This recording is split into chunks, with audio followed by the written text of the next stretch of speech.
Okay, I'd like to call this public hearing meeting for Thursday, September 4th to order.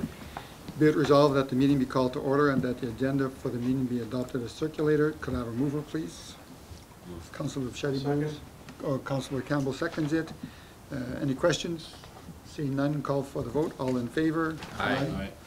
So we're going to go down to section 5, opening up the public hearing. Be it resolved that the meeting of council recess for the purpose of holding a public hearing pursuant to section 125 of the Planning Act.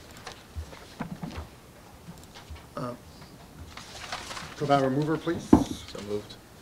Councilor Paquette moves. Can I second her, please? Councilor Bichetti seconds it. All in favor? Aye. Aye. All opposed? None? Carried.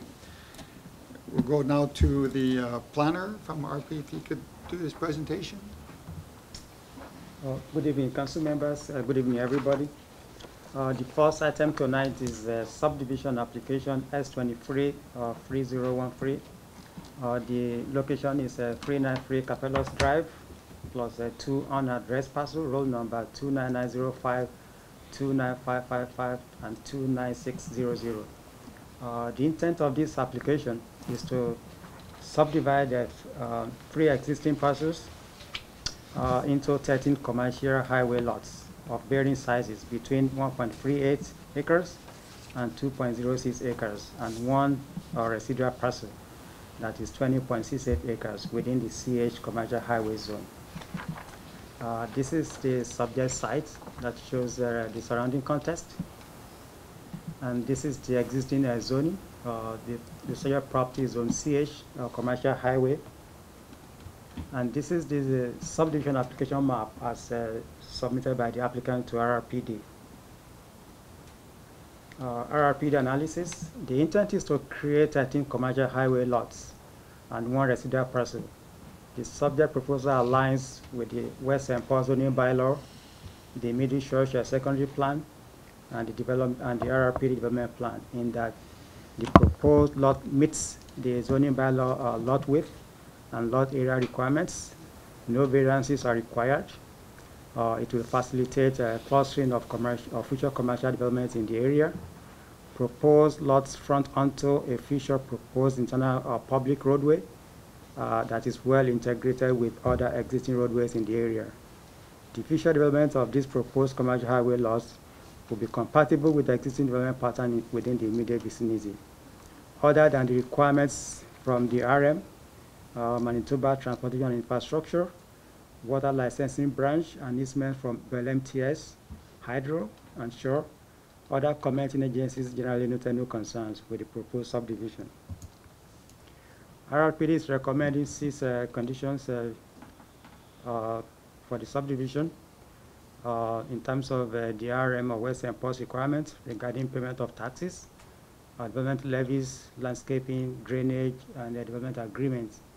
Confirmation of easement from Manitoba Hydro, or BellMTS, Shore, and drainage and water licensing, and confirmation that sufficient information has been provided to Manitoba Transportation and Infrastructure. That concludes my presentation. Thank you. Okay. Council, have any questions for the planner? Yep. Councilor Kleiber? Just found the application a little bit confusing. I understand that there's going to be 13 lots here, but this is not what we're here for. That's going to be a separate hearing. Is that correct? That is what we're here for. That is what we're here for, but you're only showing 3 lots, 3 parcels. No. This is. That's what you're showing, but the original picture on the front just shows 3. Like, go back to the first page of your application. Here? No, yeah, that. Yeah, that's what we got sent, and then we got sent another subsidiary one. No, so this is a location map generated by RRPD. It shows the extent of the subject site itself. That is the 3 parcels. That's what this one is showing. Okay, because Yeah. when I read the application and I see that picture, I think you're going for 3 parcels. Then I see the second picture and I see 13 parcels. No, And it says here in the application, it requires a public hearing. So this is the public hearing. yes. Thank you. This is just to show the extent of the subject site. Okay. Yeah. Any other? Councilor Bichetti? In your report there, it said future proposed internal roadway. Yes. So that's gonna be done by the developer if this was to pass? That's the intent. Okay, so it's not gonna be left on the RM after we approve it? Okay, after we approve the lots. Any other questions? Okay, I guess I can have the applicant come forward to address council. Take a seat, state your name, address.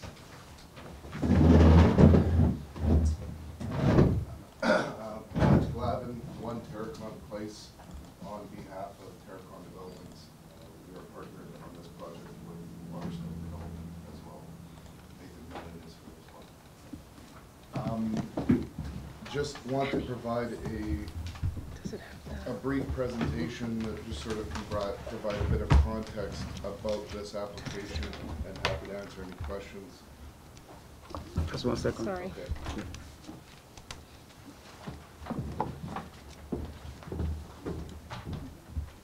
This goes forward? Yeah.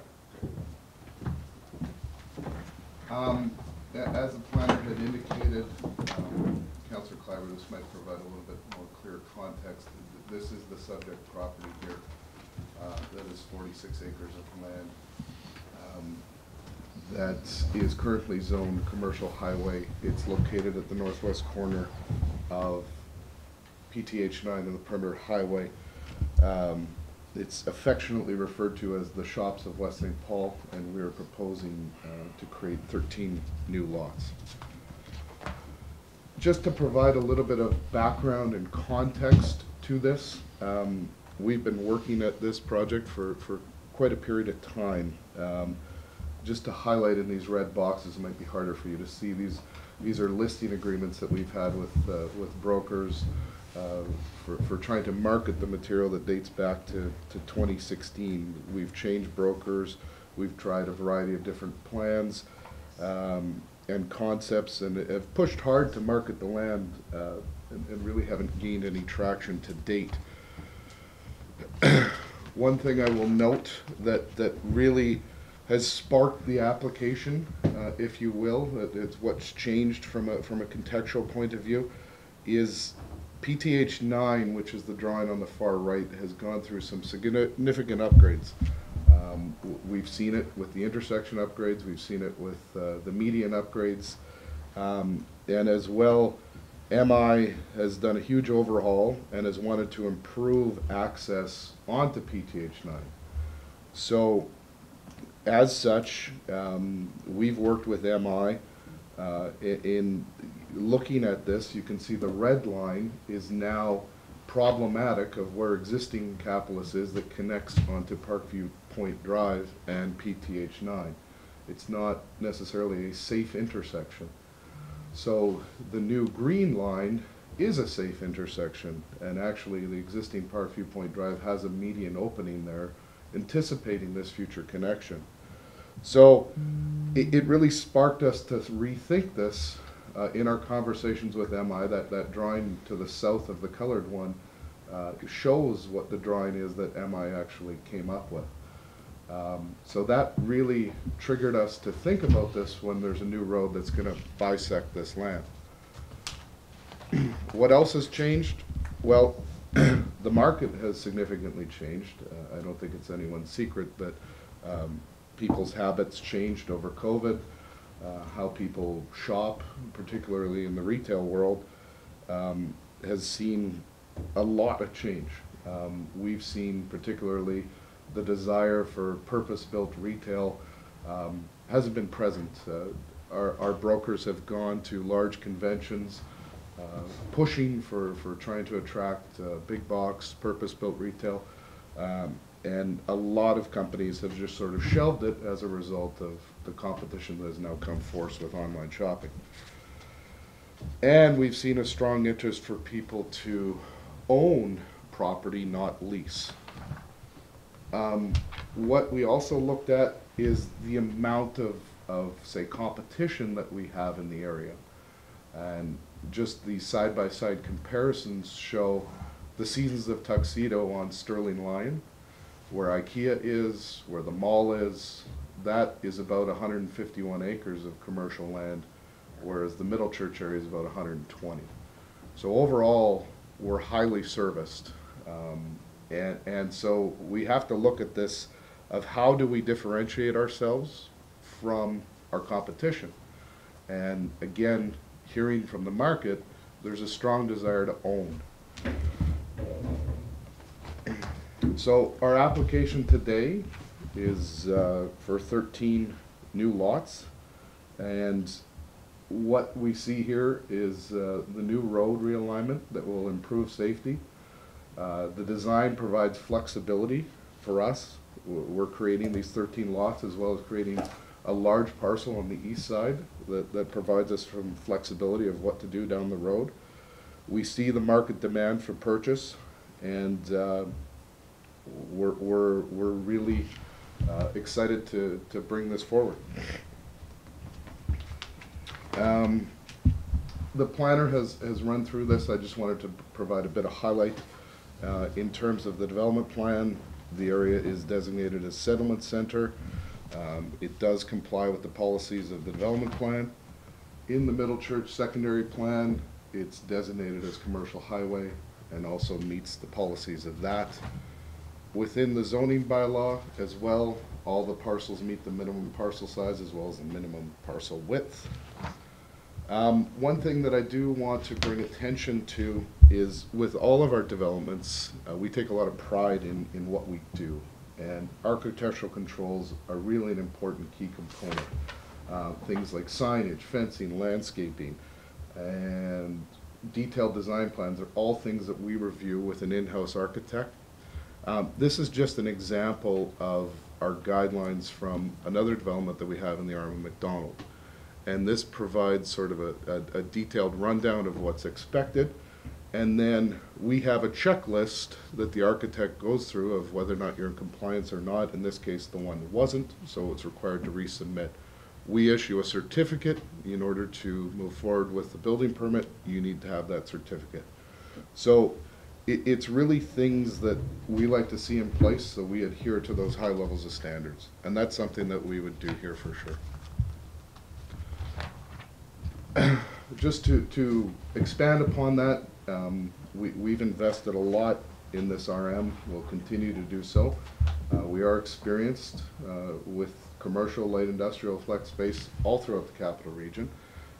Prairie Business Center, to name one, in the Arm of McDonald, Plessy's Commercial Center in the Arm of Springfield, Rockeld Road Business Park in the Arm of Headingley.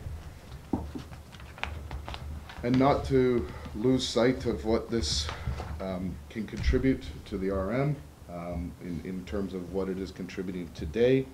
We're about $25,000 annually in taxes. Once built out, we're looking at tenfold of that. So quite an economic lift that can happen here. And just to provide a bit of context on timeframes, we're here tonight at the public hearing. Should council endorse this, if we move forward with all the approvals and development agreement, we'll be looking to start in the spring of next year. Happy to answer any questions. Council, any questions? Council Bichetti? As you heard, I asked about the road, but I guess that's part of, between you and MI, I guess, you're doing something with. There is ongoing discussions that we're having with MI, yes. So, because they want to close off, I guess, that section of Yes. Capitalist that goes right to the outside. Yeah, I can probably go back and provide that drawing for easy. Well, the red line, they want to close that part of Capitalist and then, Yes, that would terminate. There still would be the very tiny little top there that would provide access into Machine Works. yeah. But beyond that, if you were to say head westbound on Parkview Point Drive and with the intention of heading southbound along Capitalist, you could not. Or if you were to continue eastbound on Capitalist, it would terminate and you would be forced to head north on the new Capitalist. Okay. And then, okay, the landscaping was a big thing, you brought that up, and yeah, everywhere else you've done this, it's, you know, you've gone to the high-end landscaping, so I have no other questions, just that road, wanting to make sure it's gonna be done, and I guess there's no other way to do it until you get a road there. That's correct, and really the position of it is kind of fixated as well. If you see where the Machine Works parcel is, as well as looking at, say, separation distances from the railroad, that's as far east over as that road can go. We don't own the parcel to the northeast of us, that is the fixed location of where it can go. No, I meant just that the road gets in there, like if we're approving this, there's already works happening to get that road built, it's not gonna be on the RM. The RM is not responsible for building the road. Okay, thank you. Councilor Buckton? Yeah, thanks, Mr. Mayor. Good, nice presentation, Matt. Comment and then a question for you. I'm familiar with some of the business parks and your commercial industrial flex space, and that you're gonna have high architectural controls and landscaping, so you're essentially saying you're gonna Terraconize this place as well? We will, I know I've used that term before, but certainly we'll adhere to high standards, that's for sure. You know, landscaping is something we take a lot of pride in, and there will be no shortage of trees and grass. That's fantastic. And then just a comment, I see the way you're aligning the properties for your subdivision. Are you looking to make, like, how are the buildings gonna look like? You may not know the answer to this, but are these separate buildings, or are they gonna be contiguous property to property line? It's hard to say. You know, there certainly is the likelihood that someone would say purchase more than one parcel. Okay. I'd say particularly in between, say, the two bookends there. We've seen some interest in that level. So I can't really speak to that of how that's gonna shake out at this point. Okay, thank you. Councilor Campbell? Yes, I just have a couple questions. You see there's that 18.8 acre parcel, that is yours also, Yes, but that's not part of this subdivision currently? that's residual. Okay. And then same thing with the little triangle? The other triangle is the other residual. Okay, so that's not coming before us right now? That's at a later point? It's residual parcels that, again, is sort of part of this plan. I think it gives us flexibility. So we're leaving that open. We're not quite sure. We may lease up that to, say, one big user, or we may come back and further subdivide. We don't know. I think at this point, we're just sort of testing this out because we're hearing that there's a strong interest for purchasing. Yeah. So we're gonna try it out on the west side. We'll see what happens on the east side, but it's not part of the package. Yeah, the reason I ask that is because it's coming before us as a 13 lot subdivision. Yeah. But it's really a 15 lot, right? Because Well, it's 13 with 2 is- residuals. Okay, 13 with 2 residuals, okay. Okay, no, that's Yeah. fine, yeah. Excuse me, I just, Oh, the sorry. planner's got something to say. Matt, it's 13 plus 1 residual, because the whole residual is just one parcel, as per the sum. Okay, so are you saying that parcel, The residual is one parcel. so parcel 12 will be consolidated with the parcel to the south? The way it's shown on SAM right now, it's shown as just one. 20.68 acres. So it's 13 plus 1 residual. So the little square at the bottom or the little triangle at the bottom is not Yeah. residual? Yeah, It's all, it's all. It's not a separate residual. is- Yeah, it's all part of that big parcel? Yes, can I, just give me 1 second. Oh, okay, so, I think that gets done That's the after way the it is. fact. I hear what you're saying. Okay, That is something that would get done as registration at land titles. all right. okay, thank you. okay, and I'd like that clarified. What do you mean by that, Matt? It'll be registered at, you're gonna So have. it'll get registered, like, assume this goes through, everything is signed off, the last thing, we get a certificate of approval from Red River Planning. Right, That would be shown, Femi's right, as one As one giant parcel. parcel. Yeah. And that's how it'll get registered. Okay. okay, I have a couple of questions for you. They're not hard ones. Just clarification. So the back of these lots will be up against the railroad track. Yes. Are you putting any fencing up there?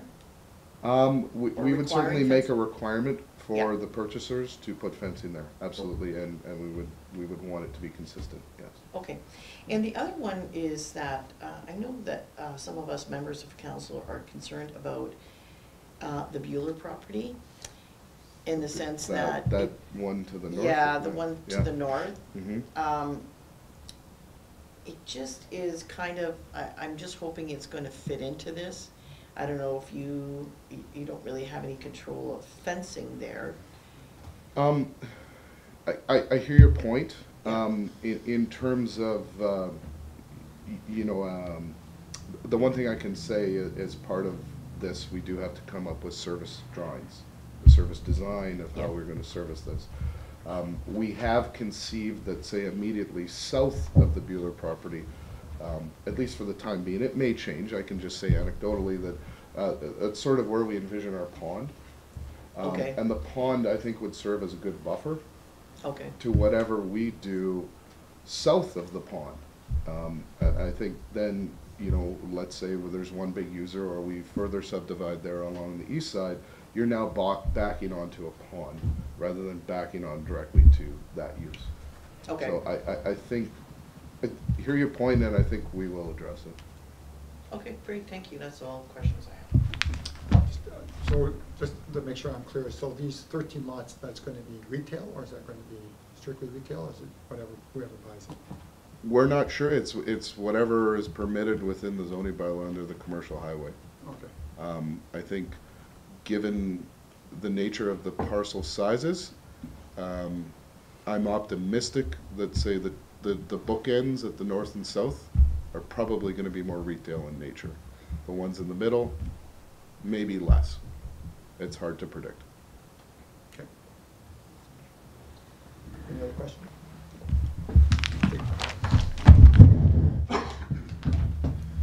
So do we have, I'll ask the planner, if there's any people registered, applicants, were registered for the applicant? We also have Nathan Malin, registered in support. Where is Nathan? Oh, do you want to, I have no presentation, just here to answer questions. Oh, okay. Okay, anyone else? No one else registered in support or opposition. For information is Norma Albert. Okay. Anything?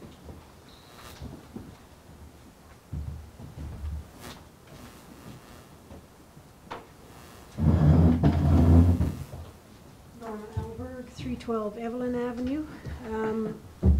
Just a couple of questions, and I'm glad it's you making the decision and not me, because it's difficult to vote on something that you don't really know what you're voting on. So I don't yet understand from the presentation, there seems to be some suggestion that that triangle needs to be there for a reason down at the corner. So if perhaps that can be clarified a little more. I understand what the planner is saying, that they're asking for the 13 lots, which we can see, and the rest is residual, but the applicant seems to be hanging on a little bit to that triangle. So I'm wondering if there is some use of that they have ideas.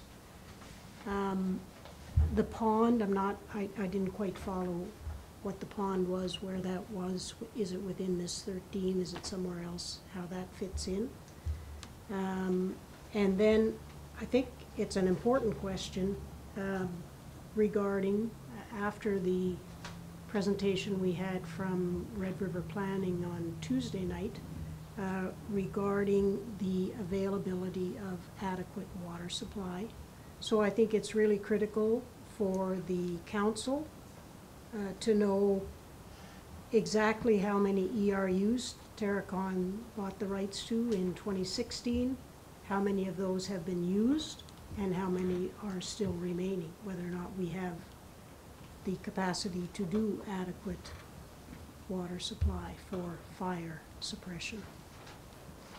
And my last question is just for the planner. I noticed in the package, if we look at the subdivision map on, I think, page 5 here, in the package that is online with Red River Planning, there's an absolutely incredible map of a wonderful file format that Bell received, and I wonder when we will be able to have that file format, which allows you to then go in and focus and zero in and zoom in and get really, really adequate detail, that you can actually read all of the printing and the words and the numbers that are on there. So I would ask when they would use that file format, whatever they sent to Bill MTS, as their sort of go-to file format in all the packages for all of the applications. Thank you. Thank you very much.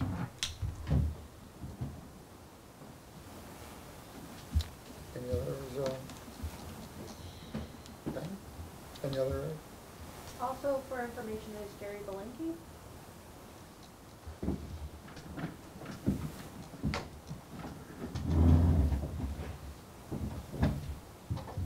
Jerry Belenky, 354 Garden View Drive. First of all, I'd like to take my information off and put it against it. I can't understand why they would, if I'm understanding it correctly, that red line, if we can get that map up there with that red line up there.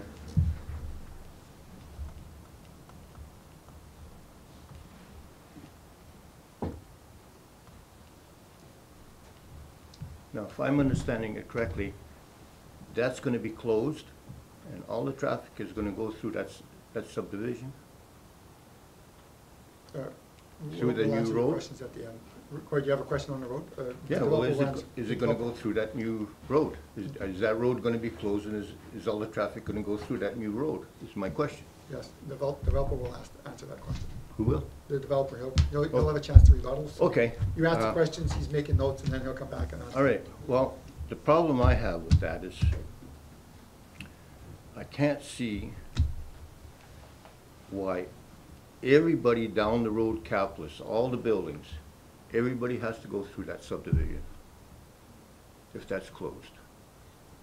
And not only that, the traffic is going to be stopped at both ends whenever, I assume, or is it just going to go, there'll be a stop sign, I don't know, I would think there would be stop signs on both sides, so traffic is going to be stopped.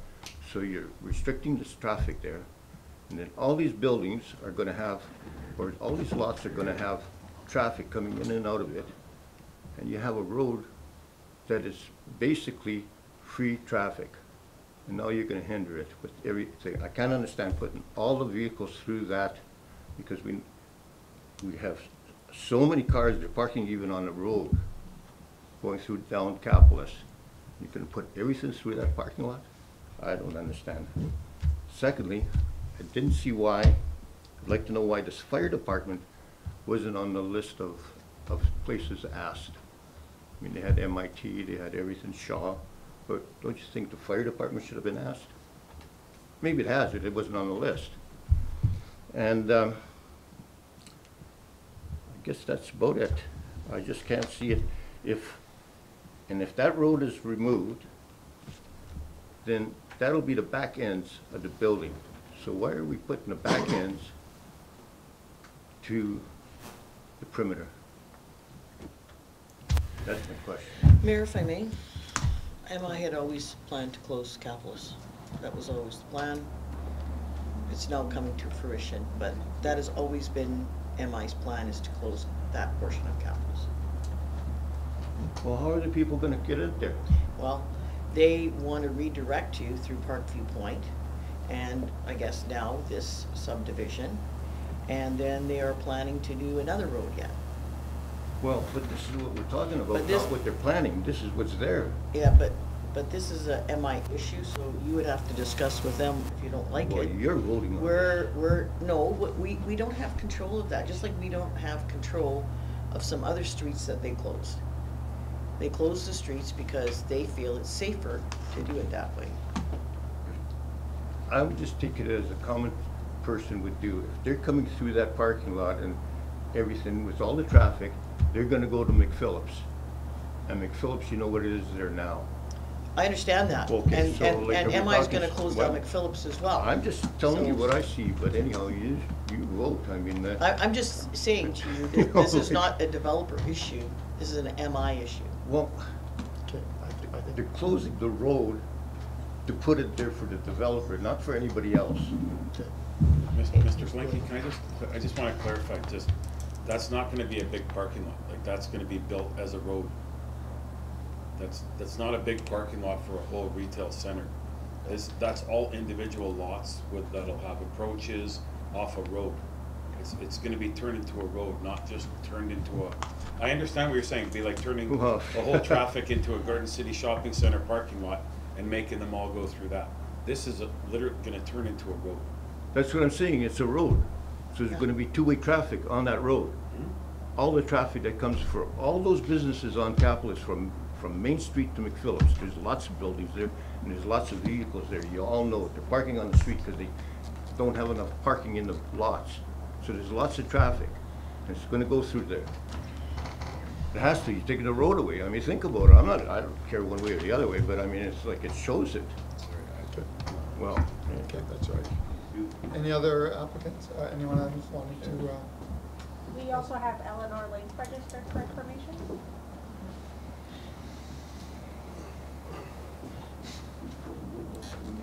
Lake 1045 Tarshack Road. I'm looking at the subdivision application map, and there's two lots that seem to face Parkview Point Drive. Will the access for those two lots at the north be off of Parkview Point? One of them, I think, has to. But anyway, I'm asking that question to the developer. And then the four lots at the south end, will they have their access from Capitolus? And I'm having a hard time imagining where the access will be for, well, the numbers are so small on this, I cannot read them. For the lot that is kind of rounded off at the south end, where does that access? Does it access the new road? Does it access Capitolus? Those are the questions about the access. And I'm assuming that the ones in the middle, these long rectangular ones, will access off the new road each.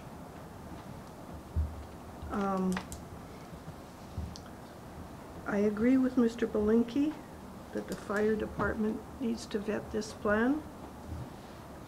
I agree that there's a lot of traffic on Capitolus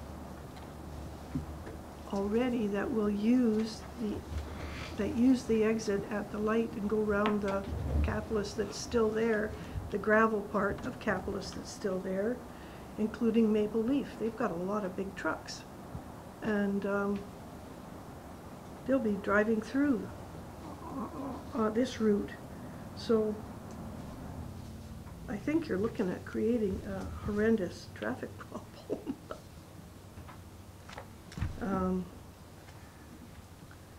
Now,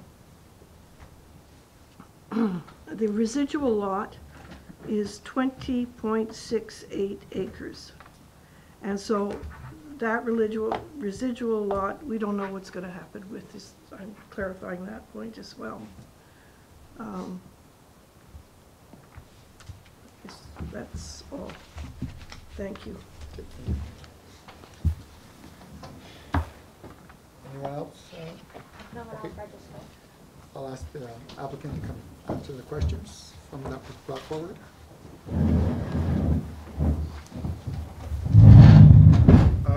I think one thing that seemed to come up that I'll provide a bit of clarity about,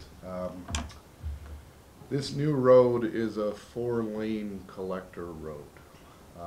It is designed to an urban standard, it's designed to handle large volumes of traffic, and it's also designed to improve safety.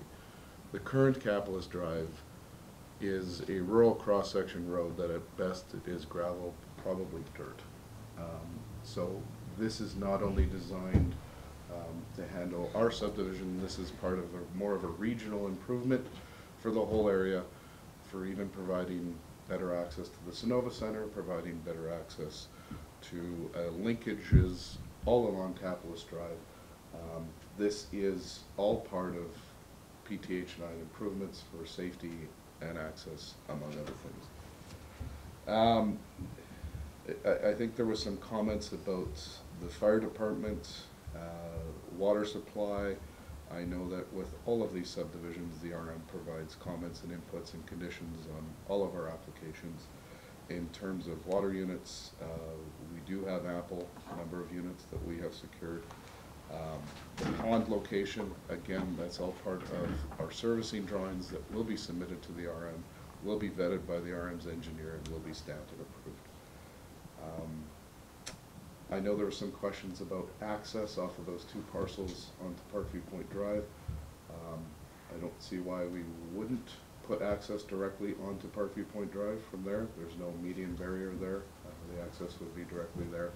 Likely coming in off of Parkview Point Drive, we would probably have a divided median as sort of a nice entrance feature. So if we were to provide, if that's lot 2, access to the east, it would be inhibited as sort of a right in, right out, and we wouldn't want to do that. Yeah. I think that was all the notes that I have. Go ahead, Councilor Campbell. I'm sure I already know the answer. This area will be fully serviced by fire hydrants. Yes. Yeah, and then this will just, you're not taking away an exit or entrance off Capulus, you're just moving it basically. So We're improving it. Yeah, big improvement, like you said, 4 lanes. So there's one entrance on and off Capulus by King's Church. There's one at the west end of Capulus, and then this will be the Yes. other. That's it. Thank you. Anyone else? Yeah, Go and ahead, Councilor I Tom. think, Matt, the point of what they're trying to do is to direct traffic to a light. Oh, absolutely, and do it safely, like its current, if you were to take its current alignment up to the light-controlled intersection, you can physically do it.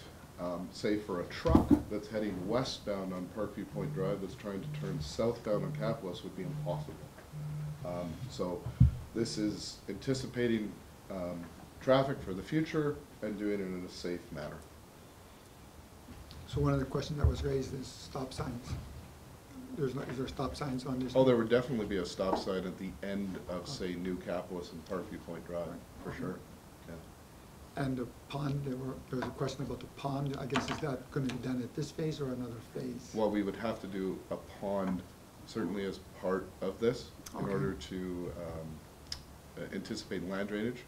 This area was actually part of a larger land drainage study actually when we did the trails of West St. Paul, just to the east of it.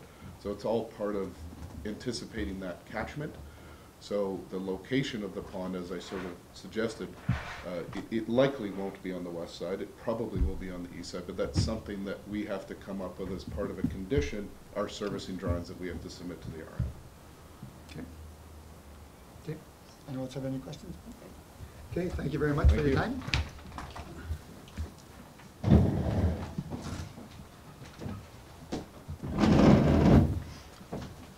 Okay, so now that will complete the public hearing. I'll call a resolution to close it. Be it resolved that the council do hereby close the public hearing and resume the regular meeting of council. Could I have a mover, please? I'll second. Councilor Bichetti moves, Councilor Campbell seconds. All in favor? Aye. Aye. Any opposed? None carried. So now we'll go down to 5.1.3, the resolution. Be it resolved that the council of the rural municipality of West St. Paul under section 125 of the Planning Act approves subdivision application S23-3013 for property located at 393 Capulus Drive and 2 unaddressed parcels identified as rolls 29905, 29555, and 29600 into 13 lots measuring between 1.38 acres and 2.6 acres, and leaving a residual parcel measuring 20.68 acres in the CH commercial highway zoning, subject to the following condition. Applicants, owners, subject to confirmation in writing from the chief administrative officer of the municipality that taxes on the land be subdivided for the current year, plus any arrears have been paid or arrangement satisfactory to council has been made. Development agreements be entered into to address but not limited to the following. Drainage lot grading plan has been prepared by a qualified engineer to the satisfaction of the municipality. Design and installation of municipal service, including water, wastewater, LSD roads, and pedestrian infrastructures. access, landscape and building design standards, including fencing and landscaping buffers required adjacent to CP rail, payment and development fees, any matters deemed necessary by the RM of West St. Paul. 2, applicant owner submits confirmation that drainage and water right licensing branch of Manitoba Conservation and Climate that the applicant has satisfied the requirements from that agency as detailed in their correspondence from November 8th, 2022. This pertaining to obtaining a water rights license. 3, applicant owner submits written confirmation to RRPD from Manitoba Hydro and Central Gas that an easement arrangement has been entered into with Manitoba Hydro with respect to existing land and future facilities associated with the subdivision and the planned easement as required by the Real Property Act has been provided. Registration of this arrangement will be included as a condition of final certificate of approval. 4, applicant owner submits written confirmation that Bell MTS that an easement arrangement has been entered into with Bell MTS with respect to existing and future facilities associated with the subdivision and a plan of easement as required by approval. Number 5, applicant owner submits written confirmation to RRPD from Shaw Communication that an easement arrangement has been entered into with respect to and or future facilities associated with subdivision.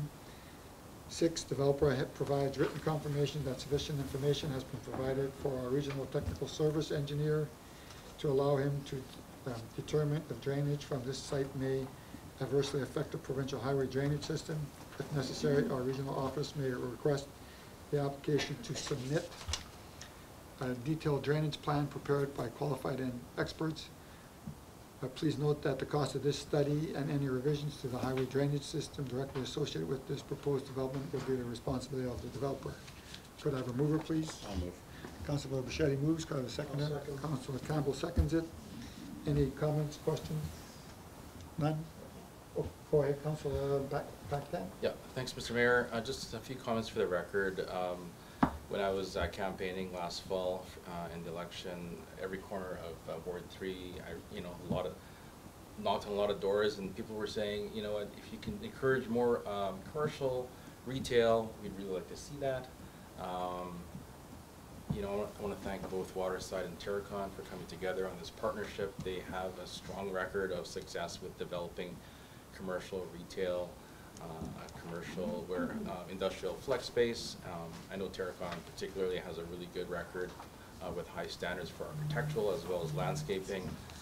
I'm pleased to see that this partnership is extending here to the arm of West St. Paul, and particularly this power corner here at the corner of PTH number 9 and the perimeter. It's kind of the gateway to West St. Paul. And I'm excited to see the possibilities that can happen here. I think this will also meet the expectations and desires of our residents who are looking for, like I say, more commercial, more retail, and those types of options. So it's, and as much as we don't know exactly how this is going to play out in terms of the building layout and the building configuration, from what I've heard and from the questions I've asked and colleagues on council asking, I think that this would be a fairly successful venture. It's been at least 7 years in the making, so it's there's been a lot of time and effort and expense, on this project, and I'm glad that it's here today, and I'll be supporting it. Thanks for your wise comments. Okay, can I call for the vote, please? All in favor? Aye. Any opposed? None? Carried. Thank you. Have a good night. Okay.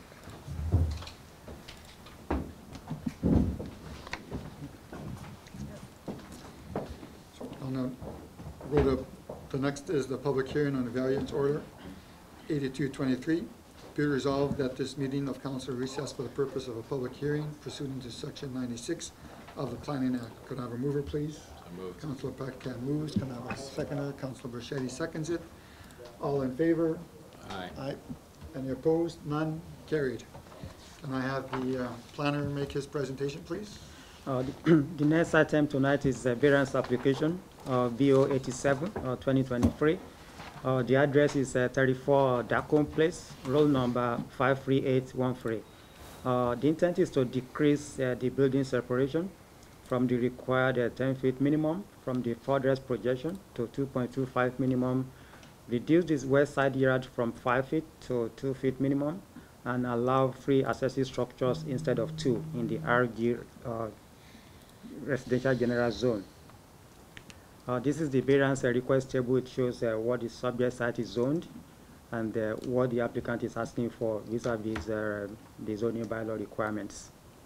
Like I said, the building separation is 10. Applicant is asking for 2.25, or side yard of 5. The applicant is asking for 2 feet, and the number of accessory structures, because the subject site is less than 1 acre, is only allowed 2 maximum, and it's asking for 3. This is just the location map that shows the extent of the boundaries of the subject site. And this is the applicant site plan as submitted to RRPD. It shows, I just want to make a comment before going forward. This variance is for an existing situation, which means it's not a new build. So according to the applicant, he bought this house, I think 5 years ago, and he submitted an application to RRPD for free seasons addition sunroom. And that was when it was told that all the accessory structures on site does not have permits. And as one of the conditions to have his permit, he will need to apply for variances to do that. So we have 2 existing sheds, an existing pool and deck, and the free season sunroom addition. So when the applicant submitted the site plan for the sunroom addition, that was when the RRPD staff zoning officer cut the shed, the one on the topmost section that requires a side yard of 5 feet, but it's showing 2, but it's already there. And the building separation, instead of 10, is showing 2.25 if to if. RRPD analysis for council consideration. The owner had applied for a free season room addition to the existing house on site. In March 2023, a compliance letter was sent out to the owner to bring all existing accessory structures into compliance by applying for all necessary permits and associated variances. The owner intends to retain all the 3 existing accessory structures on site.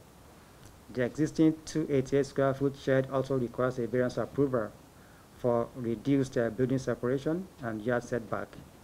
This application is for the maintenance of an existing situation, as all these structures already exist on site. The application was submitted to the RMC West St. Paul, and there are no concerns. RRPD is recommending 2 conditions to council wishes to approve this application. Thank you. Council, have any questions to the planner? Or Council Bichetti? Just more of a comment to planning. You know, this resident came in, doing this the right way for his 3-season sunroom, trying to get an application for that. Yeah. What I get wrong is that RRPD's coming in here and they're looking for other existing problems. This is an existing problem problem or not, it's been like that for as far back as I can remember going by this property. So yeah. To bring it up like this, and the shape of this yard at the same time being the pie shape, it's kind of hard to get anything spaced in there when you're looking at the way the front of the house is to try and get sheds in there like we all like to have. Yeah. And the property that is, I'm going to say closer to Main Street, just the top of the pie, the home is so far away from there that I can't see. Was there ever any complaints from the neighbors about this or anything? No. No. So the only reason this has been brought to us now is because an inspector saw that was there when the resident tried to come to us for legitimately for this 3-season summer. Yeah. Okay. So can I just make a comment on that? So most of the time when, like what happened here, the original owner did all this without a permit, without any approval. So this ought to have been checked by the new owner in terms of maybe asking for a zoning memo or something like that to show how or when all these are built. So since it's not shown, and you're coming back for more entitlements, it's typical that zoning officers will look at everything on site. And most of the time during this process, you have to bring everything to comply with the zoning bylaw. It's just how the process works. There's no way somebody will look at what you're doing right now and give you a pass on what is already on the zoning violations on site. Okay, Councillor Campbell? Just so that we all are aware again, what size of shed do you need to get a permit for? Any size shed? If it's more than 120 square feet, 120 square feet? yeah, you need to get So it. 10 by 12? Right, if it's more than 10 by 12? Yeah. Oh, because I see one of their sheds is 10 and a half, okay. Yeah. 12 by 24. Yeah, but the other one's 10 and a half by 12. Oh, yes. 10 by. The smaller one's Wait, 10 by wait, 12, the wait. bigger- You'll get your turn. Yeah, you'll get your chance up here. Okay, no, I just wanted to just ask that question. Good, thank you. Okay, any other questions, Councillor Clyburn? So the question that I have here is, the accessory structures that we're talking about are the 2 sheds and the swimming pool and deck, right? Yes, according to the applicant, he's going to be removing the deck. So pretty much we're looking at the pool and the 2. Yeah, it doesn't matter. Yeah. The swimming pool and deck are considered an accessory structure. Yeah.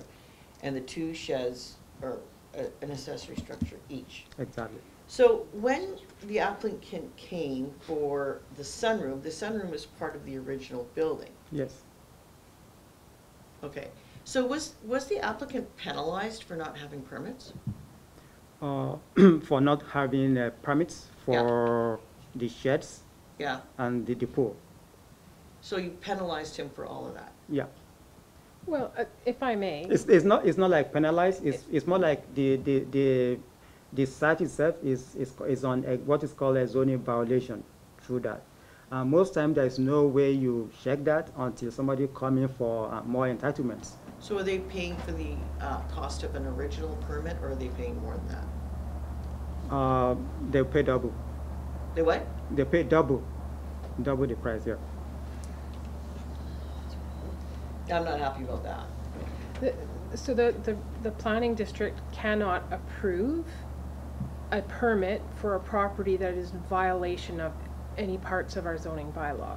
So it must be corrected for any work to be done, and there is some responsibility in a transfer or sale of land to ensure that these things are properly permitted and constructed at the time of sale. Well, okay, I'll just say that's kind of loaded, because I don't know that people, when they buy a property, look to see if there's a permit on a 10 by 12 shed. That would be a stretch, I would think. And I have to agree with Councillor Bichetti when he says, you know, we're coming in here for a sunroom, and then we're penalizing them for 3 other properties at double the cost.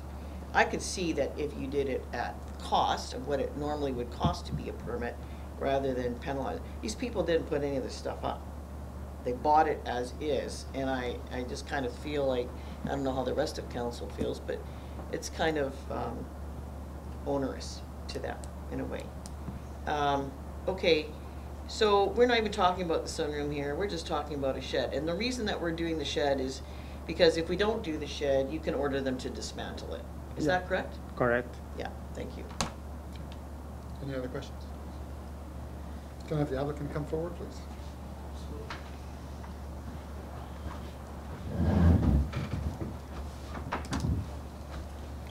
My name's Ken Giersch. I live at 34 Tacoma Place in West St. Paul.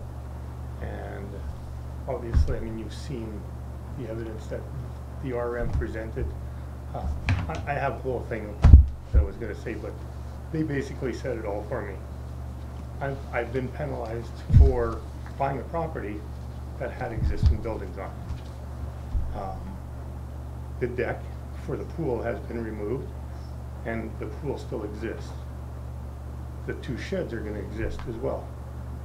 For me to move to 2 sheds would be another undue hardship and finance, because to comply, I would literally have to move them past my wellhead.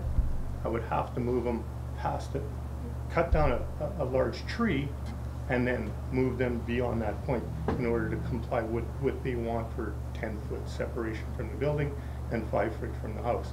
As like you said, you can see it's a pie-shaped lot. So once again, difficulty for me to make those adjustments to have it sit where they want it. If you look throughout the neighborhood, I mean, we're no different than everybody else. I mean, there's probably not one building on the Lister Rapids that complies with what they require as well. We don't want to get into that. No, but When you're done, sorry. sure. Okay, so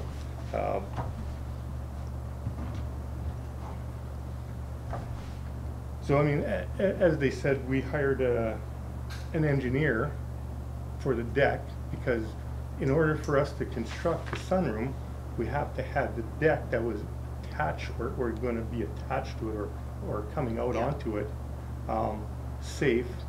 And so we got an engineered stamp drawing for that, which wasn't required either because it's under 2 feet and it wasn't attached to the building. So they made us get a permit for that as well, for an existing deck that we didn't build. Beyond that, what else do we got? I mean, like I said, the buildings, to move them would be extremely difficult on our part. Having to cut down a large tree and then moving out in the middle of our yard now to have these 2 sheds, like everybody, like I said, wants to have on their property. They also recommend or state that because it's the shed is too close to the building, it's a fire hazard. Well, being a firefighter, a professional firefighter, and a fire inspector, fire investigator for the last 30 years, if you look around the neighborhood, there's buildings that they're building right now that are probably as close, if not closer, than what I have to my sheds. Anything more than that, I mean, like I said, I have pictures if you need what they actually look like in the existing property. Okay. Council have any questions for Councilor Boucher? Go ahead. How many years have you lived there? 2 now. Okay, so 2 years. And all of this was pre-existing to you moving in? Absolutely. 2 years. So the only changes that you were going to do was to put the 3-season sunroom? Yes. So now that you have to get a permit for the deck that you now tore down? Yes. The 2 sheds and the pool? Yes. At double the cost? Yes. That's it, I just needed clarification on that, so, thank you. Councilor Catlin? Just a quick question. I tried to, I didn't see it there. How many acres is your property? It's under 1, I believe. Okay. The dimensions are Yeah, the dimensions, right? Just a little about 15,000 square feet.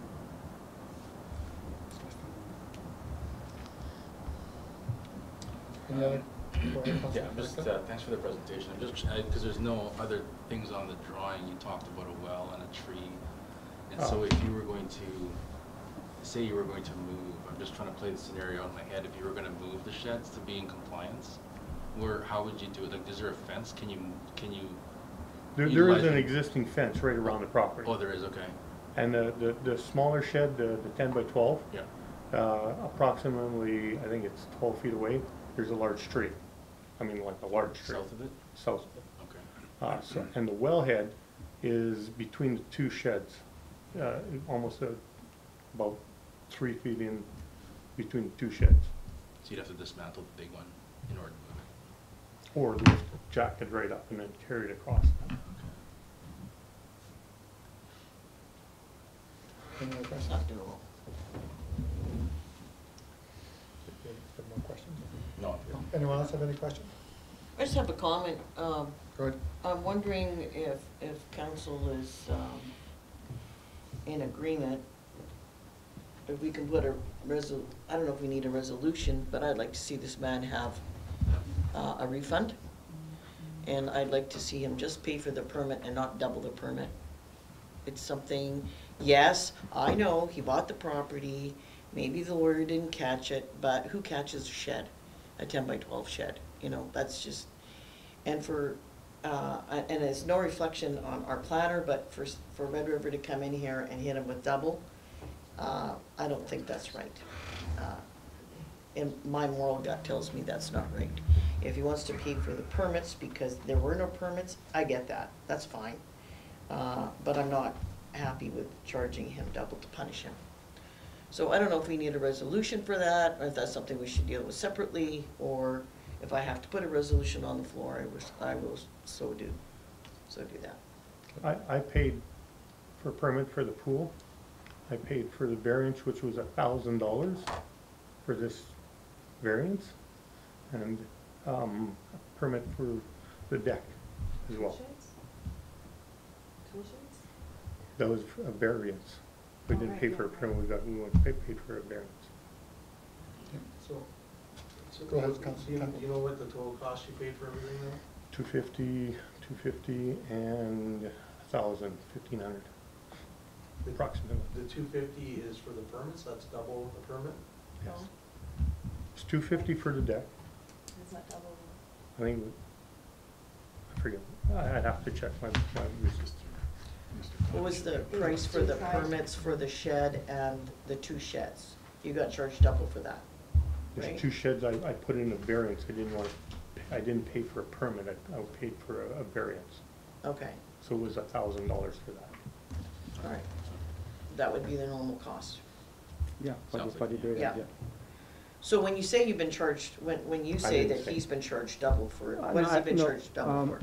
So when you are in violation of any permit, and when you come in to take it after the fact, it's always double the price. But for this particular instance, to be honest, I wouldn't know whether he was charged twice for it, because sometimes there are exemptions from executive director as to how to approach all these things. So maybe the applicant can clarify whether he paid the double of the price for this. I just want to correct something. Yeah, just your name and address. Oh, I'm sorry. I'm Michelle Dufault at from 34 Tacombe. And I was the one who spoke to the higher up person at the RM. She, instead of paying $250, they were going to charge us $380 for each permit because we were in non-compliance, because we didn't get a permit. So I complained, and I said I wanted to speak to the higher up because we shouldn't be penalized for something that we didn't do. And I believe her name was Jennifer. And so she got back to me and she agreed that we would pay $250. Okay. So, yeah. So you didn't get penalized then? No, well, no. Okay, No. all right, good. They were, they were going to, $380, and then when I spoke to her, it was brought back down to $250. I She mean, was the really, whole thing was brought up because we were doing the right thing by getting a Yeah. building permit to build a sunroom. and They then, came in and said, well, we need to know where your sheds are. I was like, well, what's that got to do with our sunroom? And next thing you know, it snowballs. yeah. Okay. Yeah, so I just want to comment on that. Typically, when you submit an application for any improvement on your site, you have to show everything on your site, all the existing structures. It's part of the site plan procedure. Yeah, and just to clarify, Mayor, each property size has a different amount of accessory structures you can have and how big they can be, right? So if you're a farm, you have, you know, one No, I limit. understand. If you've got a Yes. acreage, you got another limit, right? So that's probably why they asked for an overall site plan. Yeah. So you're coming then for $1,000, not for the sunroom, but because the 2 sheds are there and they're asking you to do a variance. We don't want to move the Yeah, sheds. well, I mean, Okay. it's, We want to keep both sheds and the pool. And the pool's above ground. So everything was existing when we moved in. Okay. So Yeah. then, And we've actually spoke to, well, actually our neighbor directly where the tool sheds are. He actually came up to us saying that he received a letter regarding this variance, and he just said, I want you to know, Don and Paulette, and they just said, we want you to know that we have no problem with this at all. Then we've spoke to any of the neighbors, if there's any concerns, please, let us know, and nobody has a problem with it. It's been there for years, so. Okay. yeah, so just to the planner then, if council approves a variance, then the RRPD will grant the permit for the sunroom. Yep. Okay. I think, It's already- I think it's been The issued, yeah. It's built. Sunroom was, Yeah, it's was, been issued, we had yeah. to get the permit and do the engineer drawing for the deck. Yeah. Okay. Everything has been We done. jumped through a lot of hoops. Yeah, Yeah, You did the right thing by talking to your neighbors. yeah, oh, for sure, yeah. Good. Thank you very much. Do we have any in the audience that's for the applicant? No one Or is else it- for or against. We have Gary Belinkie for information. Okay. Do you want to speak? Do you wish to speak or not have to speak?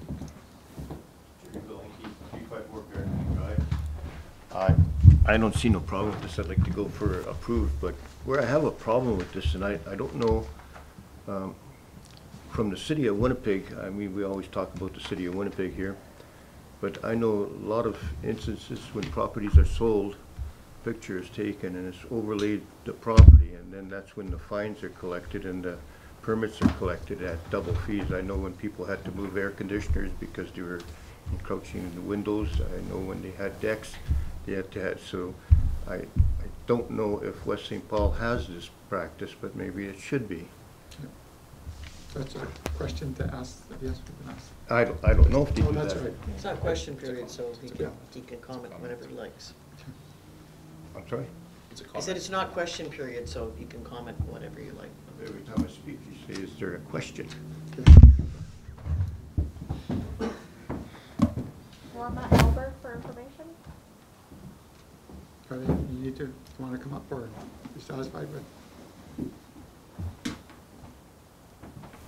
Norma Alberg, 312 Evelyn Avenue. Just a quick comment. I don't have any problem at all with this either. And perhaps it's a discussion that Red River Planning Board should have, that in those instances where somebody is caught in this type of a situation, what are some other options for how it can be dealt with in trying to make sure the paperwork is correct? Because you don't want to discourage people from doing the proper process and seeking permits, but if there's gonna be conceivably penalties like this, then they may just say, well, I don't need a permit, and they'll just go ahead and do it. And Red River and people will never know if all the neighbors are good with it. So you don't want to get into that situation. You want to make sure that the permits are really a situation that allows you to have the adequate oversight by the accredited professionals to make sure that everything is meeting codes. That's why you have a permit, so that you know where things are happening. And you don't want to discourage that, but somehow you need to, I think as a board, discuss is there any other way to approach this so that people don't feel they're penalized? Thank you very much. Eleanor Lake for information. No, that's over there. I don't have any. Okay. That's all. That's it, okay. So I guess now we'll just close the public hearing. Be it resolved that council do hereby close the public hearing and resume the regular meeting of council. Can I have a mover, please? Council Bichetti moves. Can I have a seconder? Councilor Campbell seconds it. All in favor of? Aye. Aye. Any opposed? None. Carried. We'll go down into the resolution. Whereas the application of variance 87/23 was received for a property location at 34 Docomer Place to decrease the building separation from the required 10 feet minimum from the furthest projection point, the furthest projection to 2.5 feet minimum, reduce the west side setback from the required 5 feet to 2 feet minimum, and to allow 3 accessory structures instead of 2, permit in the RG residential general zone. And whereas under the provision of the Planning Act, a public hearing has been held to hear the representation both for and against the applicant.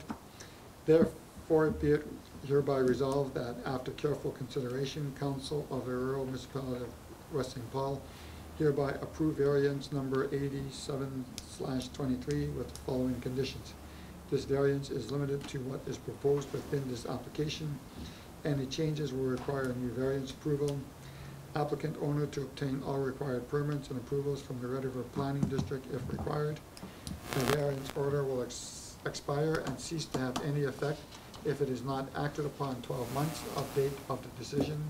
A board, council, or planning commission may extend the deadline under section 1 for an additional period of no longer than 12 months if an application is received before the initial deadline.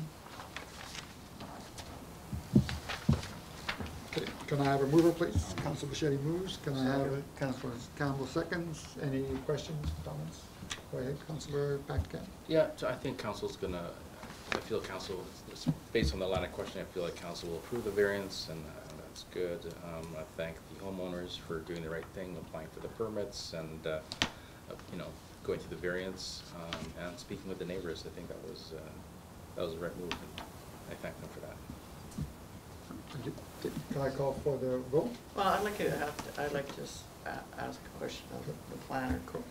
So, one of the things that I'm concerned about is,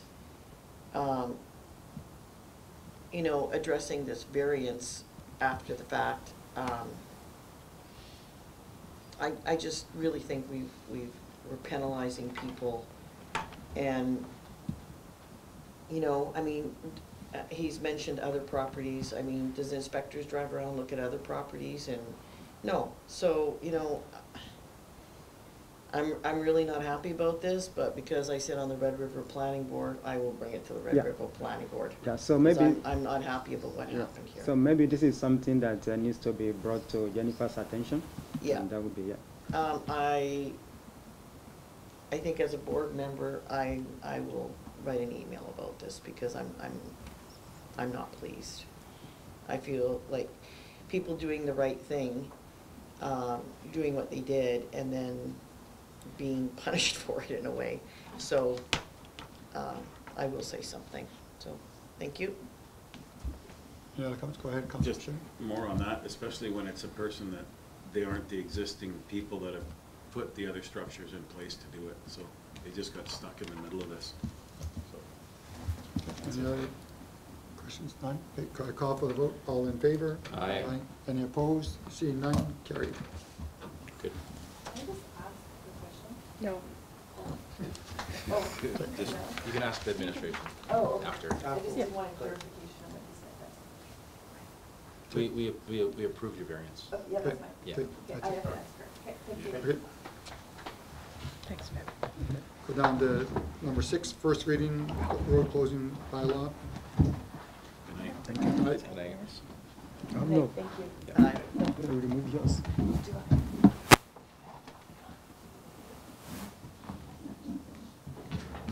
Thank you to our planner. Yeah. Thanks, Thank you, Denny. Mr. Ojo. Yeah, maybe give him a second to Yeah. back up, and then he's not. We're gonna be starting soon, okay? Okay. So, be it resolved that bylaw 2023-09, being a bylaw of the rural municipality of West St. Paul, closed for a municipal road referral to the Rosewood Bay and authorize the sale of land be read for the first time. Can I have a mover, please? I'll move. Can I, I'll Councilor- second. Councilor Campbell moves, Councilor Clyber. Clyber seconds it. Can I have a vote, please? All in favor? Aye. Aye. Any opposed? None? Carried. Okay, be it resolved that bylaw 2023-10 be. Oh, So- go- Our planner did provide some information. Would you like us to? Sure, by all means. Yep. For the road closing? Yes, for the road closing. Yeah. Sure, yeah, just for some background information, road closure bylaw 2023-09 is being brought forward to facilitate the creation of a lot with a suitable size and suitable dimension needed to accommodate a potential new school site that would be located in the Meadowlands neighborhood. This is being done in conjunction with Public Reserve Closing Bylaw 2023-10, which is also on tonight's agenda, as well as conditional use application 27-23, which was recently submitted for review. The road to be closed is identified as Rosewood Bay. It is an undeveloped road right-of-way located in Phase 2 of Meadowlands. It is south of Meadowlands Drive and generally located between Cowley Street and Clover Terrace, The road was registered in 2021 through subdivision application S16-2701. If, since full council approved this first reading, it is proposed that the land would go back to the Meadowlands developer who originally created the road in order for it to be consolidated with their adjacent lands, which are also undeveloped. Okay. Council have any questions? No? Yeah, I do. Councilor Clyburn? So I know we have another reading coming up now for the public reserve. So we're closing Rosewood, is that correct? Right. And why is the public reserve? That would be a better question for the next bylaw.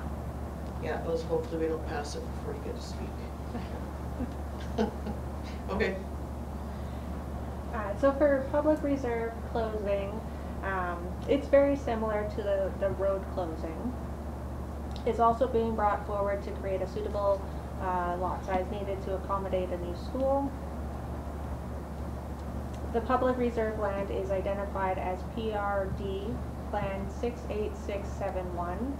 It is currently undeveloped as well and located in Phase 2 of Meadowlands. It's located south of Meadowlands Drive and north of Addis Avenue. The public reserve land measures about 1.88 acres in size. This land was also created in 2021 through the Meadowlands Phase 2 subdivision. If council approves this bylaw, the land would transfer back to the Meadowlands developer, who was the original owner of the land, and then would transfer they would consolidate with their adjacent lands and transfer to the Seven Oaks School Division. It's recommended that first reading be given to the bylaw, allowing further research to be gathered, including obtaining comments from government agencies and utilities and triggering a public notice and public hearing processes. Okay, I have a question for Pam. Okay. Is this for? Sorry, I think that Councillor Campbell was first. Is this for the road closing bylaw? Mine is for the public reserve. Mine's for the public reserve as So well. do we have any questions on the road closing bylaw? No, because we already passed it, so it's done. Okay. Well, when it comes back the second time, if we have any. Okay. I never, so now we have to open it then, this one closing, this, right? If council wishes to read the resolution, you Yeah. can have a mover and seconder, Okay. discuss, and then call the vote. Okay. Be resolved that the bylaw 2023-10 PM bylaw of the Rural Municipality of Western Paul closed public reserve land identified as PRD 68871 and authorize the sale of land to be read the first time. Could I have a mover, please? So moved. Councilor Clyburn moved. Can I have a seconder, please? Councilor Shetty seconds. Any questions, comments? Yep, I have a Okay, question. go ahead. All right, so we're losing public reserve here, which is technically could be a park for our residents, or it could be something for our resident, could be a trail, could be whatever, right?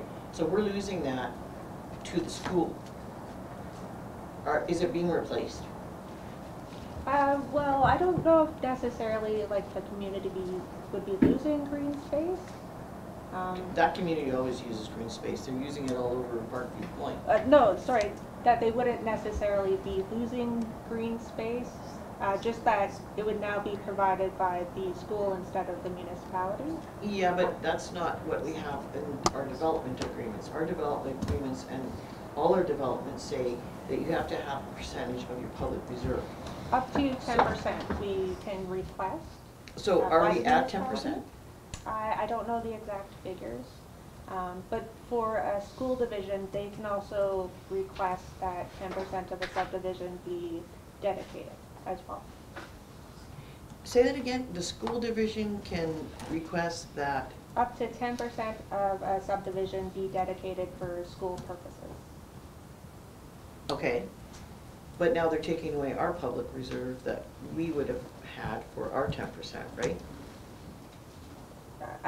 It depends on how you look at it. I think at the end of the day, it's still gonna be used as green space essentially.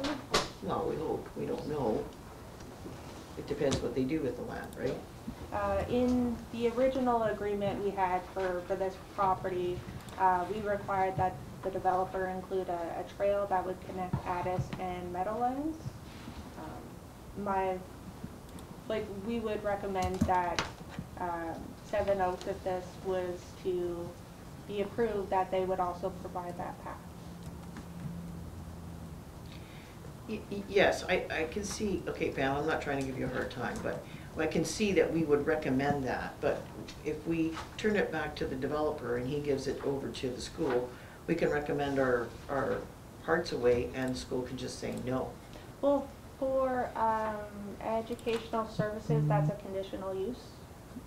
So it would be an application that has to go to council, and council can require a development agreement or conditions be placed on it. So if this is turned over to the school, when they come for a conditional use, we could say that reserve land that you got, we want a portion of that to be a path. Mm-hmm. Because the way that I see it on the drawing is that's a pathway for the residents also that are existing, the existing homes, they would have a pathway in there. Mm-hmm. But if you turn it over and they put something there and close it off, then there's no more pathway for the existing residents, right? And we want to have our community interconnected. So for me, somehow we have to interconnect with the existing residents as well. Yeah, and it's a little bit hard to tell on the map, but the land to the north, there's a large public reserve parcel there that'll have paths that connect throughout the community, and there's a pond area there as well.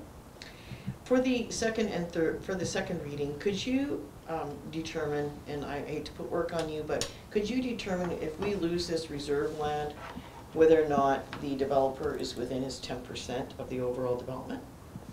Yeah, I can do that. Thank you. Any other questions? Councillor Campbell? Councillor Clyburn asked most of my questions. And my one question is, this piece of land, is this the portion that the school is planning to build on, or is this planning to be green space for the school?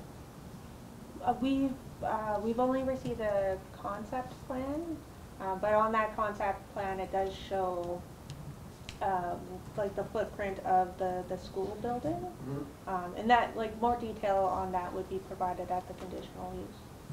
Just because, as Councillor Clyburn had stated, we technically are going to be losing this space, and schools, like school property, also has signs that do limit, time of day that people can be on the property and stuff like that as well. So that is something to take into consideration. Yeah, I agree. Okay, Councillor Shetty? It's not a question, it's more just for clarification. So you're saying when this does come back to us for the school zone, which is a conditional use, we can add the stipulations in their conditions that there'd be a path or whatever we're saying to connect to the northbound property. So we could also put that stays open, that is, 24 hours a day, someone could be walking that area. Yeah, council can stipulate certain conditions, yes. How wide is that? Does it, it's just, we can't blow it up big enough on here to see anything. Looks pretty big. Yeah. Yeah, it does. Yeah, so it's approximately 1.88 acres. Pardon me. I just can't see the numbers whatsoever when I get it big enough.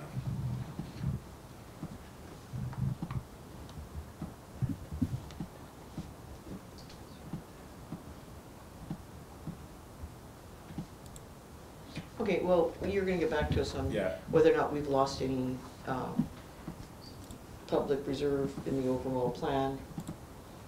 And then we can stipulate when they come for conditional use. Yeah, I can get this when I can ask you offline when we go to second reading. It's approximately about 135 feet wide. Also, okay. By approximately 590 feet or so. So that's a big piece. It's basically like mine. Okay. Any other questions? Can I call for the vote? All in favor? Aye. Any opposed? Seeing none, carried. Okay, down to 7.1. Committee meetings. Be it resolved that the minutes of the Committee of the Whole meeting of Council held on August 8th, 2023 be approved. Could I have a mover, please? So moved. Councilor Clyburn moves. Can I have a seconder, please? Councilor Patacan seconds it. Any comments, questions? Hearing none, can I call for the vote? All in favor? Aye. Any opposed? None? Carried. Regular planning meeting. Be it resolved that the minutes of the regular planning meeting of council held on August 10th, 2023 be approved. Could I have a mover, please? So moved. Councilor Patacan moves. Can I have a seconder? Councilor Bichetti seconds it. Any comments, questions? Hearing none, can I call for the vote? All in favor? Aye. Any opposed? None? Carried. Minutes for the special meeting of August 15th. Be it resolved that the minutes of the special meeting of council held on August 15th be approved. Could I have a mover, please? Move it. Councilor Bichetti moves. Can I have a seconder, please? Second. Councilor Clyburn seconds it. Any comments, questions? Hearing none, can I call for the vote? All in favor? Aye. Any opposed? Seeing none, carried. Special meeting of August 30th, the minutes for the August 30th. Be it resolved that the minutes of the special meeting of council held on August 30th, 2023 be approved. Can I have a mover, please? Councilor Bichetti moves, seconded I'll by second. Councilor Patacan. Any comments, questions? Yeah, I just have a comment if, and I don't know if we can do this, but I'm gonna ask if, we could just have an update on the remedy of contravention on these minutes in camera. Just a quick update. Okay. Well, the council didn't do an addition to the agenda. Are you asking for that to be this evening or on the 28th, your regular meeting? Well, then I'll just ask you straight out. I'll ask about these minutes. There was a deadline that was placed, which is, Next week. right, are we anywhere closer? Yes. Good, thank you. That's all I need to know. Okay. Any other questions? Hearing none, can I call for the vote? All in favor? Aye. Any opposed? Seeing none, carried. Moving down to 10.1, receiving for information, accounts, payable accounts. Where are we here? Any comments on it? None? Okay. Sorry, which one are we at right now? Accounts 10. Oh, I do have one question 'Kay. here, and it is, apologies. Payment number 45418, what are we paying Canadian Pacific Railway $1,100 for, any idea? I believe that's for our crossings. Okay. I haven't seen that before, I'm sure I have seen it at some point, but, so we pay them for repairing them, or just like a rental fee? For having them. I can follow up and confirm that. Okay, I'm just curious, yeah. Okay, so then there is the visa statements. Oh, July. Any other questions, comments on it? Okay, none. Void checks. None, okay. So next one on there is the payroll number 11. It's a resolution for it. Be it resolved that the payroll for the month of July as follows be approved as presented. Could I have a mover, please?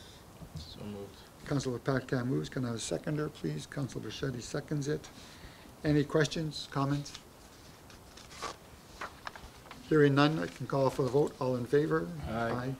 Any opposed? None? Carried. Financial statements ending July 31st. Be it resolved that Council of the Rural Municipality of West St. Paul approve the financial statements for the period ending July 31st. And can I have a mover, please? So moved, Mr. Mayor. Councilor Patacan moves. Can I have a seconder? Council Bichetti seconds it. Any questions, comments on the financial statements? I do have a comment. Okay, I just, when we started this term, we asked our CFO to give us regular updates, and I'm really happy to see that these keep coming in and that we have a review of where we are every month. So if you can pass along our thanks to Crystal, that'd be great. Thank you. Thank you. Can I call for the vote, please? All in Aye. favor? Aye. Any opposed? None? Carried. I'm slow on that one, I have my I arm up know. already. CEOs, the CAO's report, be it resolved that Council of the Rural Municipality of West St. Paul accept the CAO's report as information. Can I have a mover, please? So move, Mr. Mayor. Can I have a seconder, please? Council Second. Bichetti seconds. Okay. Any comments, questions? Hearing none, call for the vote. All in favor? Aye. Any opposed? None. Carried. Miscellaneous correspondence 14-1. Be it resolved that the Council of the Rural Municipality of West St. Paul accept the miscellaneous correspondence for the month of August as information. Can I have a mover, please? So moved. Councilor Clyber moves. Can I have a seconder, please? Second. Councilor Campbell seconds it.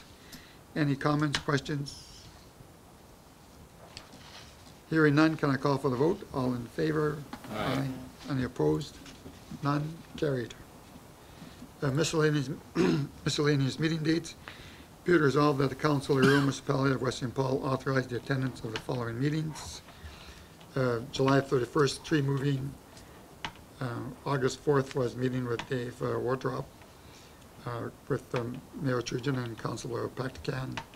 August 17th was Tennis Manitoba, and August 26th was MAD Canada Provincial Memorial Ceremony, which Councilor Pactican attended. Yeah, good. You're gonna comment on that? No, I was just gonna say, I know Councilor Bichetti was there as well, so I just want to note that. I don't know, I'm not sure if you'll. Okay, But could we have that? he was Noted. there, We could have he was there, Yep. yeah. Okay, can I call for the vote? Just, can we have a discussion? Okay, yes, by all means. Yeah, I just wanted to know, Councillor Pactican, how that went, how the ceremony went, and Yeah, you know what, it was my first time attending the Mad Canada ceremony. It was an emotional ceremony. We had members of the RCMP there, we had a provincial representative, myself, Councillor Bichetti. Now we had the Mad Canada representatives, we had the provincial president and the incoming national president. There were several members of the public from all over the city and province, I'm presuming. The monument itself was quite nice. You know, I commented that there's way too many names on that monument. You know, but at least the monument exists and it honors the individuals who passed away due to impaired drivers. Afterwards, we had an opportunity to go inside the Glen Eden Chapel, where there was a really nice ceremony with candle lighting. They lit, I think 7 candles symbolizing different things, and then they had a video presentation with, there was like a couple hundred names, and they read the name when they passed of the person, and they lit a candle for them. It was just a nice ceremony. It was good that we had it here in the RM, and I was happy to bring greetings and represent council. no, thanks for representing us, both you and Councillor Bichetti. Any other comments? Call for the vote, please. All in favor? Aye. Aye. I'm Any I'm opposed? sorry, Council, was there a mover and seconder on that? I think I did something. Yes, there was. Was there? Could you refresh my memory? Councilor Clyber and Councilor Campbell. Moved. Second. Thank you. Okay. Call for the vote. All in favor? We just did Aye. the vote. Okay, sorry. Want to make sure. Okay, so now it's 15-2, appointment of signing officers. Be it resolved that the Council of the Rural Municipality of West St. Paul appoint the signing authority for the following effective September 18th. General accounts checks, Mayor Peter Trujan, Deputy Mayor Mike Pactican, Chief Administrative Officer Dave Worthroff, and the municipal legislative officer, Lainey Shaw. Payroll disbursement, any two of the following: Mayor Turgeon, Deputy Mayor Practican, Chief Administrator Dave Wardrop, and Municipal Legislative Officer Lainey Shaw. Contract documents and agreements: Mayor Turgeon, Deputy Mayor Practican, Chief Administrative Officer Dave Wardrop, Municipal Legislative Officer Lainey Shaw, or Director of Finance Crystal Shahida? Yes. Responsibility of the signing authorities for the Chief Administrative Officer, Legislative Officer, Director of Finance are set out in Schedule B below. And number 4, department heads or his or her designate be hereby authorized on and behalf of the RF municipality to sign departmental agreements, provided those agreements have already been approved in the budget process. Such agreements would include but not limited to facility rentals, service agreements, equipment maintenance agreements. The entering of such agreements shall be reported to the Chief Administrative Officer through the monthly CAO reports. Department heads of his designate shall not have the authority to exceed his or her spending authority as outlined in the municipal tender procurement policy. All agreements exceeding said spending authority shall require the approval of council.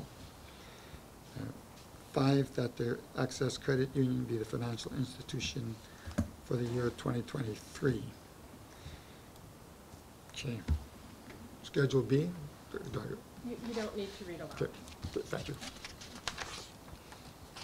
Maybe you want to add that last section, just because it's got adders and adds and seconds, who's been added to it. It just doesn't outline it.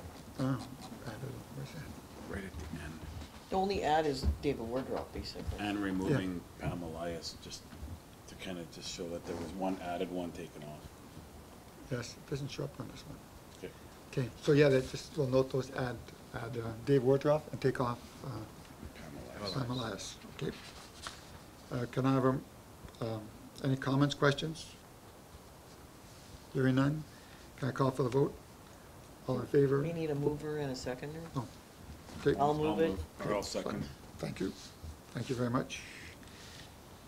Could I have okay, go for any comments? None. Can I call for the vote? All in favor? Aye. Aye. Any opposed? None. Carried.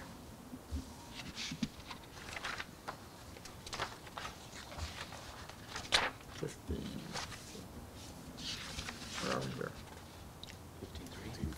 15.3. Oh, yeah, okay. Oh, down here, that's okay, there's more. 15.3, request for quotation removal of Dutch elm disease trees. Be it resolved that the Council of the Municipality of West St. Paul award the contract for the removal of Dutch elm disease affected trees for the year 2023 to 2026 to Green Drop Limited in accordance with the unit price quotation received for the 2023 contract. Cost of $47,845 plus optical taxes. Could I have a mover, please? So moved. Councilor Practican moves. Can I have a seconder? Councilor Campbell seconds it. Any comments, questions? Hearing none, can I call for the vote? All in favor? Aye. Any opposed? Seeing none, carried. 15.4, Municipal Economic Development Infrastructure Program. Be it resolved that the Council of the Rural Municipality of West St. Paul supports the following funding application submissions under the Municipal Economic Development Infrastructure Program. Priority 1 is the Miller Road Pavement Project. Priority 2 is Access Center Trails. And further be it resolved that the acting CEO be authorized to submit the application. Can I have a mover, please? So moved. Councilor Practican moves. Can I have a seconder, please? I'll second. Councilor Bichetti seconds it. Any comments, questions? Mr. Mayor? Go ahead. We had some discussion at the committee meeting about the percentage of funding requested. We were planning on 50%. Is council amenable to that? Yeah. That's reason. I'm in agreement with 50%. I personally like to see more. But, I mean, if you don't ask, you're not gonna get, but, Or you want more on the list? Is that what you're No, asking? more no, percent. I would like to see a higher percentage. So a question to the acting CAO, if a certain percentage is added, whatever that it is, 50, 60, 90%, what does that do to the application in terms of evaluation, or does the grantor suggest a percentage, or how does it work? The application will be evaluated in full. What the funding ask, I don't know what they weight that component of the application at. It has not been disclosed to municipalities. So then, just as a fault, then why are you recommending 50%? Generally, 50% is the largest funding we receive from the province and federal. We're certainly able to ask for more, and was just hoping that it would be a conservative and average ask other municipalities may have. Just hearing from what I'm hearing is that it sounds like the standard has been 50. That's kind of the best practice. So I'm okay with 50. I'll say my piece. And that's this, you're not gonna get denied just because you went for 60%. They just might come back and say, well, we'll give you 50%. So I don't see any harm in asking. So let's go up to 60%. Yeah, let's go up to 60%. At least we're not leaving any on the table if we're trying to get more Fair than enough. what we usually get, right? Yeah. Okay, Sounds logical. 60%. Okay. Okay, could I call for the vote? All in favor? Aye. Aye. Any opposed? None? Carried. 15.5, Pepsi contract for Access Center. Be it resolved that the Council of the Municipality of West St. Paul authorizes the mayor and acting CAO to execute the contract with Pepsi Cola Beverages Canada for the term September 29, 23 to September 28 as presented. Can I have a mover, please? So moved. Councilor Kleiber moves. Can I have a I'll second? second. Any, Councilor Shetty seconds it. Any comments, questions? Hearing none. Can I call for the vote? All in favor? Aye. Any opposed? None? Carried. Now we go down to 18.1, in camera. Be it resolved that in accordance with section 152 of the Municipal Act, Council do now move in camera to discuss matters that are in preliminary stages and respecting which discussions in public could prejudice the municipality's ability to carry out its activities and or negotiations. Be it further resolved that in accordance with section 83 1D of the Municipal Act, any issues that are discussed are kept confidential until discussed at a regular meeting of council. Can I have a mover, please? So moved. Councilor Paquette moves. Can I have a seconder? Councilor Shetty seconds it. All in favor? Aye. Aye. Any opposed? None? Carried. Ready to go? Okay. So now the Horizon report, we have a couple of resolutions to pass. First one is 18.1. Be it resolved that the Council of the Rural Municipality of West St. Paul amend the developers installed fencing requirements for subdivision S222977. Could I have a mover, please? Councilor. Oh, Councilor Bichetti moves, seconder. Anyone seconds it? Nobody seconds it? Councillor Kleiber had her hand. I'll second Oh, it. Councilor Clyder seconds it, okay. Any comments, questions on it? That we, sorry. Go ahead. Just making sure the way I'm reading this, because sometimes they flip a word and it, Yeah, This would be, if we voted in favor, we'd be approving it. approving the way we saw it. No, approving the amendment. Approving the Okay, amendment. just clarifying. okay. So if we don't agree with it, we vote no. Correct. The amendment, This is a resolution approving the amendment. And that's to the fencing that we talked about. And the amendment is what we wanted to see. No. No. Okay. Can I speak to it? Yeah, by all means, go ahead. So, yeah, so basically, I can't support this amendment. I think this council, we were presented with some options from the developer to, the way I see it, to lower the standards of what council was asking to be completed for this particular subdivision. The council is clear in its request to the developer for higher standard fencing, and so that's why I will be supporting the amendment. Okay, any other comments? I call for a vote, all in favor? All opposed? Nay. Carried. Opposed. Opposed. Develop now is 18. So you should say after the resolution that Defeat it. It has been defeated. Okay. Defeat it. That's the word to use, defeated? Yes. Thank you. Be it resolved that the Council of the Rural Municipality of West St. Paul amend the developers install landscape requirements to the land of Marsh 5 of Grassmere drainage for subdivision S2229 A5. Could I have a mover, please? I'll move it for discussion. Councilor Campbell Camp moves. Can I have a seconder? I'll second. Councilor Carver seconds it. Any discussion? Yeah, just a few words. We were considering a request from the developer, and, you know, this is land, parkland adjacent, green space adjacent to a development that we approved, and we were asking, council was asking for making safe, usable green space with, a play area for kids and for anyone in the area. You